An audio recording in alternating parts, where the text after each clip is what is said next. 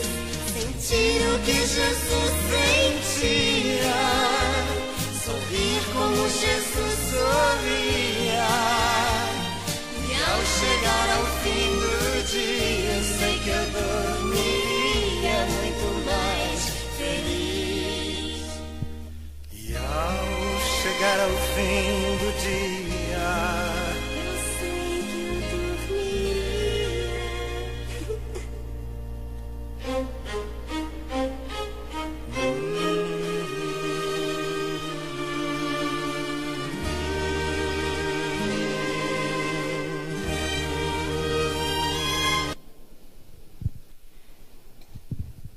Vamos agradecendo aos nossos amigos espirituais, ao nosso Mestre Jesus, a Deus nosso Pai por essa noite. Que voltemos para casa em paz, que a nossa semana seja de muita luz. E vamos elevando o nosso pensamento agora, fazendo a oração que nosso Mestre nos ensinou. Pai nosso que estais nos céus, santificado seja o vosso nome. Venha a nós o vosso reino, seja feita a vossa vontade, assim na terra como nos céus. O pão nosso de cada dia nos dai hoje. Perdoai as nossas ofensas, assim como nós perdoamos a quem nos tem ofendido. E não vos deixeis cair em tentação, mas livrai-nos de todo mal, hoje e sempre. Amém. Boa noite.